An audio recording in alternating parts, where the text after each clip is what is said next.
my colleague from Ohio just spoke about Nathaniel R. Jones, who was a circuit court judge, Sixth Circuit Court of Appeals in Cincinnati, and had a distinguished career as a judge, but a long distinguished career as a true champion of civil rights, going back to the 1960s, and was also general counsel of the NAACP when landmark cases were decided. I also happen to have had the privilege of getting to know him over the years and considered him a dear friend. We have a resolution that passed the United States Senate last month with regard to Judge Jones, and I'm pleased to join my colleague Sherrod Brown today in paying tribute again to Nathaniel R. Jones. That resolution is now in the congressional record and there for the ages, for all of us to be able to understand the importance of the work he did, and for future generations then to understand the importance of the march to freedom that he represented. I'm also here on the floor today to highlight the introduction of landmark new legislation called the Great American Outdoors Act. It's to ensure that some of our country's greatest resources and our greatest treasures, including our national parks, are taken care of for generations to come. I'm proud to help lead the introduction of this bill along with my colleagues, Senators Gardner, Senator Manchin, Senator Daines, Senator Warner, Senator Alexander, and Senator King. And I also want to thank President Trump and his administration, first for President Trump's support of the Restore Our Parks Act, which is part of this legislation over the past few years, but also for their support of this broader legislation, the Great American Outdoors Act. In the spirit of President Teddy Roosevelt, over 100 years ago, federal land management agencies like the National Park Service, the U.S. Forest Service, the Bureau of Land Management, and others have worked to designate and preserve some of the most beautiful and historic parts of our country. Those lands, of course, include what we all know about our national parks: Yosemite, Yellowstone, some of the great ones, Glacier, but also more modest sites like the boyhood home of President Taft in my home state of Ohio. In all, the National Park Service and its system includes more than 84 million acres of parks and historical sites that now attract 330 million visitors annually. And actually, that's a record. More people are going to the parks than ever.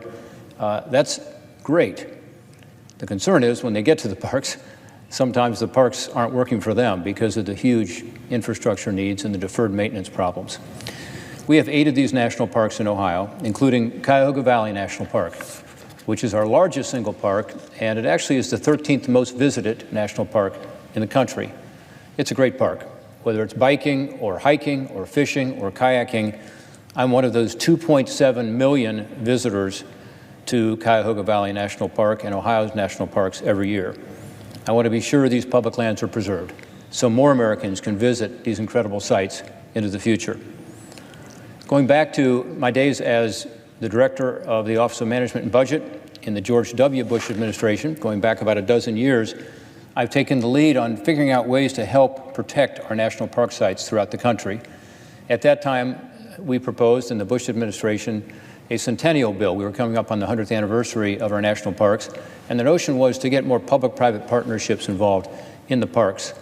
President Bush, his Secretary of Interior at the time, very supportive of this effort, as was the Office of Management and Budget. After my time in the Bush administration, I was a member of the Centennial Commission on the National Parks. And here in the Senate, I'm the author of what's called the National Park Service Centennial Act, which was signed into law in 2016 on the 100th anniversary, to establish the Centennial Challenge Fund for the national parks. And by the way, that Centennial Challenge Fund has done pretty well. $113 million has been appropriated, but it's been leveraged by an additional $147 million from the private sector. So it's worked exactly as we intended it to. In fact, even better, it's even more than a one-to-one match. The notion being you put a challenge fund out there and say, if you care about the parks, the federal taxpayer will put in some money, but we hope the private sector will also match it, and it's been more than matched. We also established the Centennial Endowment at what's called the National Parks Foundation. This endowment is intended to fund projects to address things like deferred maintenance at our parks. Separately, that Centennial Endowment has now $31.5 million in it. We know there's more work to do, though, to protect our national lands, to ensure they're going to be there for the future to enjoy. The Great American Outdoors Act will help us in moving forward with this mission through two main initiatives. First, it will permanently fund what's known as the Land and Water Conservation Fund through a provision authored by Senators Gardner and Manchin, a $900 million initiative. Land and Water Conservation Fund provides resources to state and local governments, as well as the federal government, to acquire land and water so that they can be protected. Now, often this is your city park back home, so sometimes it's neighborhood land, sometimes it's land that connects to a national park or a national forest. Sometimes there's a checkerboard pattern of private ownership and public ownership, and it helps to connect those together to preserve some of our existing public lands. But in any case, Land and Water Conservation Fund has been successful over the years since its creation in 1965. Over $330 million in LCF funding has gone to protecting land in Ohio, as an example, and ensuring recreation access to those lands. Second part of this legislation is that along with the LWCF, the Great American Outdoors Act includes our Bipartisan Parks Act. It's called the Restore Our Parks Act. And I authored this along with Senator Warner, Senator King, and Senator Alexander. As I said, the parks and public lands are some of our greatest treasures in this country.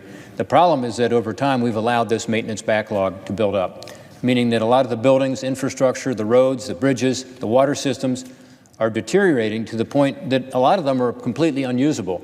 So again, great that a lot of folks are going to the parks now. When they get there, sometimes the trail is closed, the bathroom's not working, the visitor center has a leak in the roof and can't be used.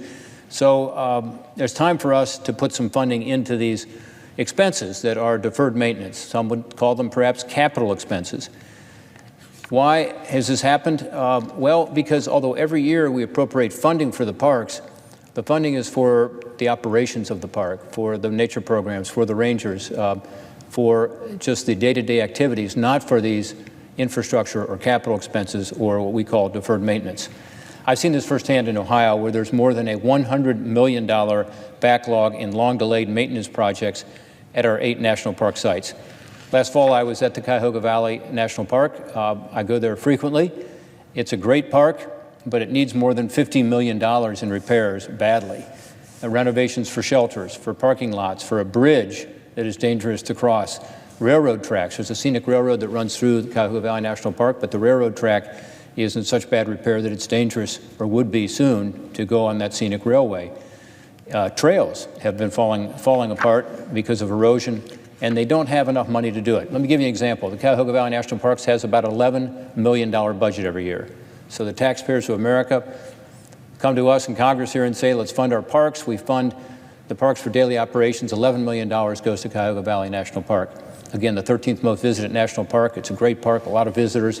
It's sort of a suburban, in some places almost an urban park, as well as a rural park. It's exactly what we need more of. A lot of kids access it, a lot of school kids. Well, their deferred maintenance is over $50 million. So $11 million a year, how do you pay for that deferred maintenance? That's been the challenge. Elsewhere in the state, I've toured Perry's Victory and International Peace Memorial, which is on the shores of Lake Erie. This was at Put-in Bay. Some of you know Put-in Bay, a famous spot for recreation, but the historical part of it is Perry's Victory Monument. It was established to honor those who fought in the Battle of Lake Erie in the War of 1812, as well as to celebrate the long-lasting peace between Great Britain, Canada, and the United States. So it's an important historical marker. There I saw some of the $48 million in long-delayed maintenance needs at the site, which includes millions in needed repairs to fix a concrete seawall that is literally crumbling. So a little higher water level at Lake Erie has been part of the problem. Part of the problem is it's just old and it's crumbling, and there are sinkholes around it. You're not allowed to go near the seawall or therefore near the lake. The visitor center also needs significant updates and needs to be made ADA accessible. So Americans with Disabilities Act requires that they make it accessible. They don't have the funds to do that. Now in that case, you got a $48 million price tag to do these maintenance repairs. Their annual budget is minuscule because it's a small park. It's a monument with a small visitor center, and yet they've got this huge expense. I've also been to the Hopewell Culture National Historical Park in Chillicothe to see millennia-old burial mounds from the original Native Americans who were there, earthworks from the area's pre-Columbian inhabitants. Again, though I also saw there about $3.5 million in unmet maintenance needs, including needed repairs to the exterior of the visitor center and its trail system. So parks have a lot of issues that over time have built up, and that's a huge problem for us. In a way, it's kind of like being a homeowner. You know, if you allow the deferred maintenance to build up, if you don't take care of the roof, what happens? Your drywall gets wet, and you have mold in the drywall, and then the floor starts to buckle. So, but for being able to fix that roof, you have all kinds of other problems. That's what's been happening in our parks. The costs just keep mounting up. The total backlog to national parks is now believed to be over $12 billion. And by the way, we require the parks to keep these lists. You know, what are your most urgent needs, and what are the broad needs you have in terms of deferred maintenance? So we have good data on this one, and we know that it's over $12 billion. It's a compounding problem.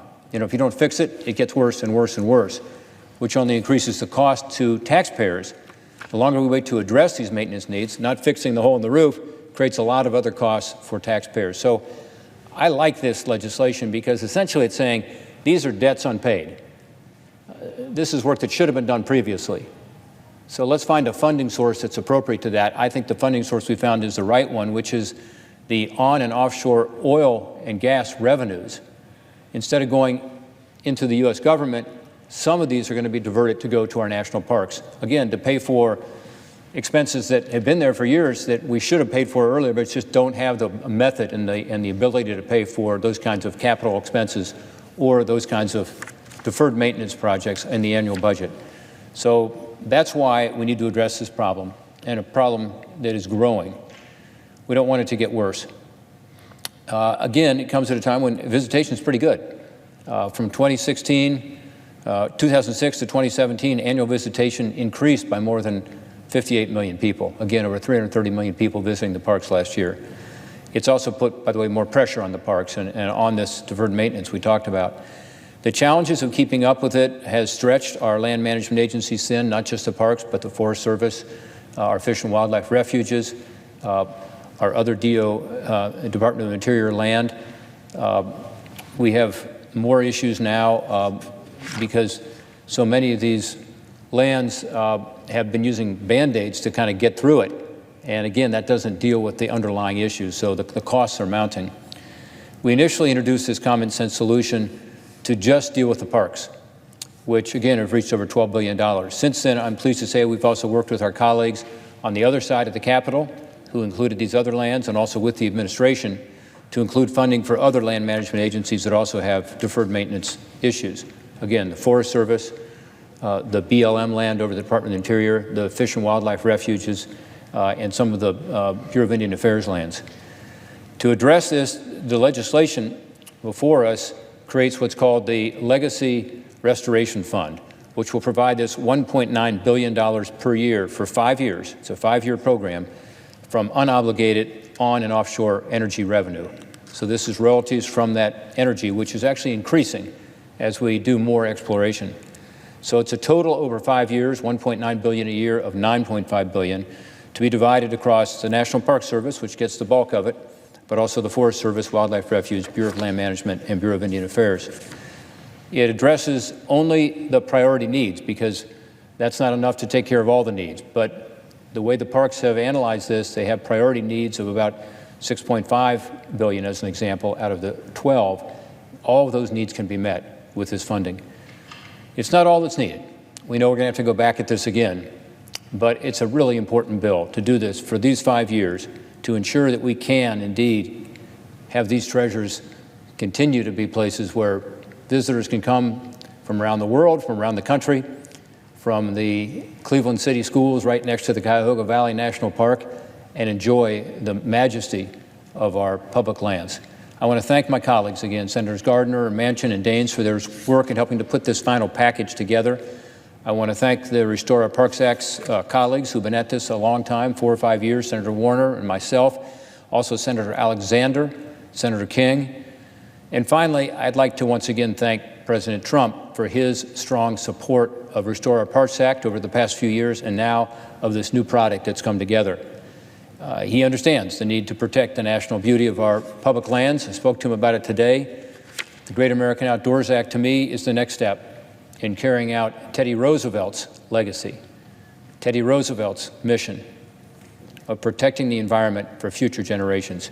I look forward to to the ability to debate this on the floor of the United States Senate week after next, and then to pass it with a strong bipartisan vote and send it to the President for his signature to ensure that this landmark legislation, this historic legislation, can be enacted into law. Thank you, Madam President.